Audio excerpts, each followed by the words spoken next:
Wait, hold on. Why am I the one starting this off? Because you're the one that's playing it and not me, so you're the best one for this one?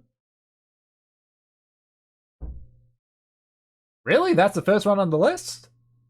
Yeah, okay. Hello, Organics. I am Reconnaissance, Extermination, and Capture Construct Gamma, but people call me Reki. That was thick. Most disappointing games that we've played this year. I guess I start this off. I like this game, but I guess the issue is that I was expecting more. I'm just about 12 or so hours in, and apparently I'm about halfway through the game. In fact, I've just got the final character, Ari, which is weird getting her halfway through the game when they were advertisers in the game. It just seems so absurdly short. On top of it, the story's kind of there. I don't know, it became more about me learning about the various bits of lore than really getting interested in the story. And I enjoyed the lore. I enjoyed the references as well to other characters and other things that are involved. And I just enjoyed the lore part more than the story. I think the issue is the pacing. You spend only a few hours in Bilgewater and then the rest of the half of the game in the Shadow Isles. You could have easily have expanded out the game to focus more on Bilgewater and then have the Shadow Isles be more of like a quarter instead of a half. I understand that it's a big point of context in regards to this, but the pacing just feels breakneck, which doesn't make it enjoyable. The gameplay is pretty good too, though it doesn't feel particularly deep to me. I felt that I could just instant attack spam with the occasional ult, only really using the other attacks to either burst the enemy down, dispel an effect, or well, because I was maxed on overcharge and it would just be a waste at that point not to use it. And I was playing on the harder difficulty. It kind of feels bare bones. I mean, the game doesn't even have a minimap or an easy way to check where you're going. And the menus are really finicky with a mouse and keyboard. I don't know, I could have sworn that originally Ruin King was going to be intended for the mobile audiences before they dropped it. But rather using that extra freedom, they just kept it going as a mobile game almost. I don't have anything to prove that. It might be the Mandela effect here, you know? But, I mean, I don't hate the game, far from it. It just felt lacking for how it was hyped up. Especially since this was the first real game outside of, well, League of Legends and Wild Rift. I mean, I guess Teamfight Tactics and Legend of Runeterra, but I mean, more of a, stretching out, I guess. You know? Like the first proper single-player experience. I feel it missed the mark. I'm done. You can tag in. Tag in. I just don't get it. I don't get why people enjoy this game. I don't see the appeal of it. I don't even see the well, no, that's not true. I see the target audience for it. It's YouTubers. It's a meme game. It's meant to be just a meme game that they play so that, you know, YouTubers play it so that people are like, oh, I'll enjoy that, I'll play it. But it's a meme game. And I don't like that because you can make good meme games. You can make fun meme games. I don't get this. I don't. I wish I could, but I don't. Okay, I tried with this one, okay? I really tried. 15 hours of trying, but I don't get the praise that Xenoblade Chronicles 1 gets. I've heard all this talk about how the Xenoblade series is one of the best out there. Hell, it was one of the big three that the fans wanted in Operation Rainfall, the fan campaign to get it and 2 other games ported over to the West on the Wii, but I mean, I don't get it. Okay, let's back up a bit. There are a few bits which I do enjoy. The music, it's great. Graphically, looks good. I'm playing on the Definitive Edition. I love the world. I enjoy the stories. The characters are characters. So what's the issue? The gameplay. I just can't get into the gameplay. I'm going to stop reading off my script that I've got in front of me here. outside of like the few bullet points and just improv this, because I've spent so long trying to get my issues down into a scriptable format and been failing at it. So I'm just gonna let my brain do the work here. For one, the AI seems absurdly brainless. I don't feel that they really contribute much, in the sense of like you have things where you can chain things together. Oftentimes they don't do it, and I don't know why, and I don't know how to trigger it, and it's not like I can control them and tell them to do whatever. I feel like when you hit things, it kind of lacks impact. You know, they just don't really flinch, or there's no real...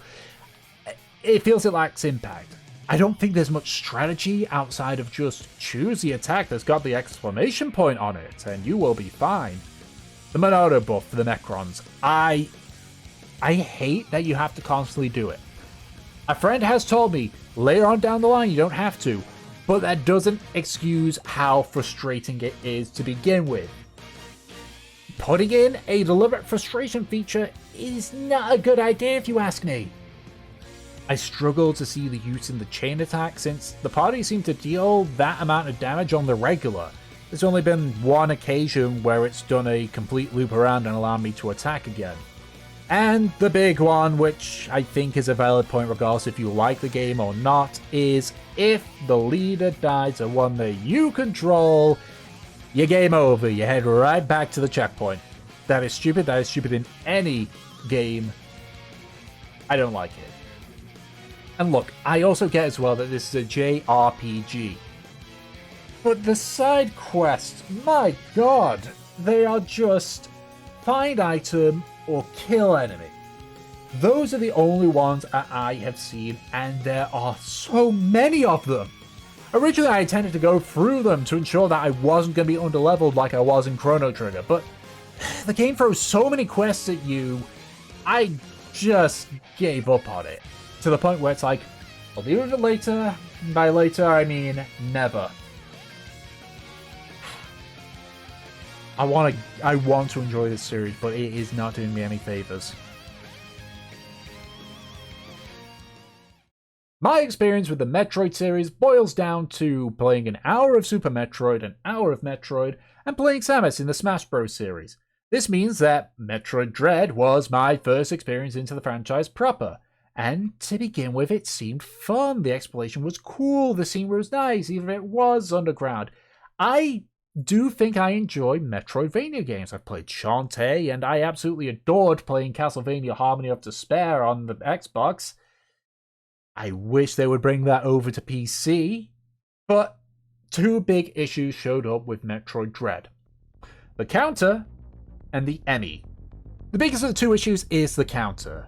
It's the fact that it one-shots like 90% of the non-boss enemies, and with how big of a health sponge a lot of enemies get, it becomes more worthwhile to just counter, turning it from a shooter into almost a sort of spectacle fighter. But you know what this reminds me of? The Clutch Claw in Monster Hunter World. It was a new addition. It was busted, and the enemies became health sponges because you were expected to use it to deal damage. It made it a literal clutch. And the counter, to me, makes this... It makes it annoying. It makes it boring. I don't like it at all. Then there's the Emmys. My issue is this. In the trailer, the Emmys were painted as these stalker-like enemies who would hunt you down as you traverse the place. You even get a more horror-style element, like Metroid X, which I haven't played, but I've heard people say that it has the X-Parasite thing, which is kind of more of a horror thing, because it could get you at any time. I also thought there was only one Emmy, which adapted to the situation as you whittled away its offensive capabilities with the various upgrades you get throughout the game, but nope! There's 7 of them, they roam only a small area, and if you don't counter perfectly in like the 0.5 seconds you have, you die instantly. I don't like instant death mechanics, especially ones which require like frame perfect to avoid. I mean, outside of that, the game is fun, I completed it, it's just that these two issues led a bad taste in my mouth. Monster Hunter Rise is Iceborne, but worse. Right, let's get the good parts out of the way here. Visually, great. Music, good. Waifus, yes and yes. Gameplay? Good. And that's a good segue to the bad. The big issue for me is twofold. I love the combat in this game, but these things have taken so much away from me. As a resource, I hate them. In World, if you got knocked down, you were in trouble. But in Rise, if you have a wireball, you can instantly stand up, lessening the punishment for your mistake. Yeah, a free recharge and get out of jail free card. I thought that's what Moxie was for. Plus, the wire bugs literally made the Glaze selling point useless because its entire thing was being airborne for easy mounting or being able to hit the head for more damage. Which, speaking of mounting, let's go to the next part, which is also stupid. In World, you mount the monster by jumping on it and letting RNG decide. In Rise, you can be flying over it, wailing on it till the cows come home, but unless it gets stunned, you can't ride it. On top of that, the whole holding on to it while you stab into it and eventually being rewarded with a heavy attack and a knockdown doesn't exist anymore. Instead, it turns into a fighting game where you're controlling the monster to fight other monsters or, ram it into the wall. Just like with the clutch claw. God damn it. Not to mention, turf wars are apparently in this game, but 20 hours in, I've yet to see a single one.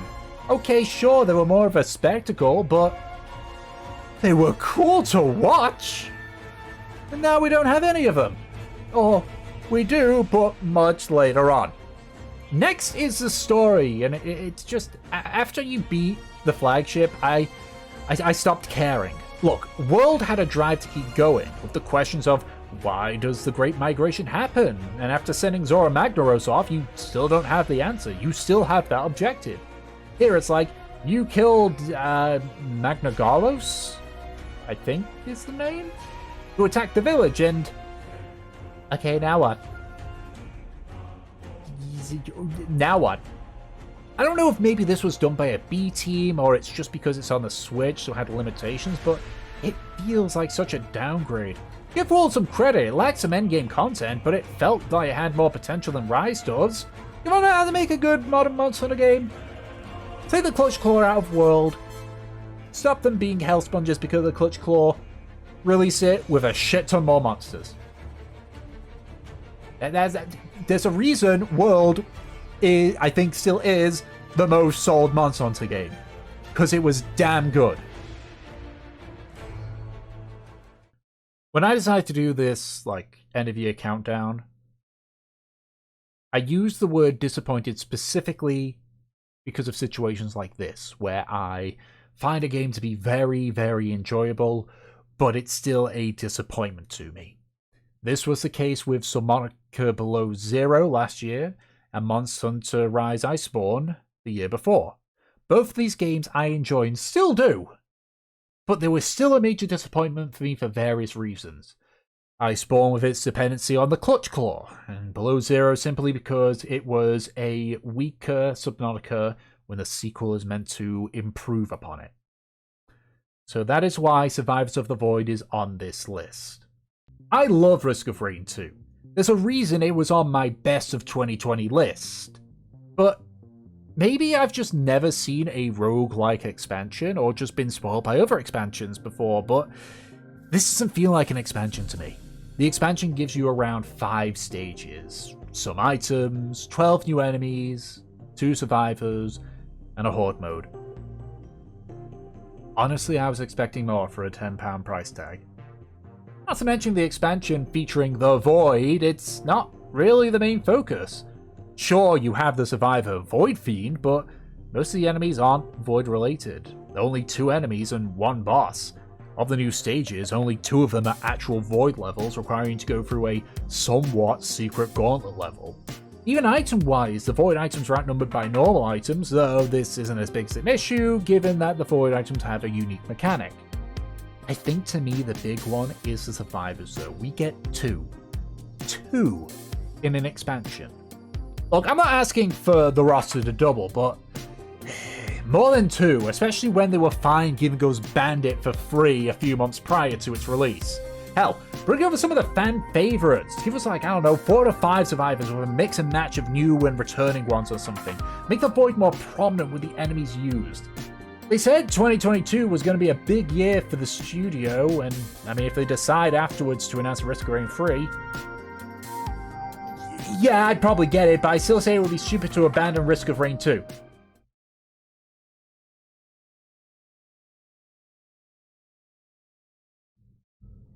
Oh...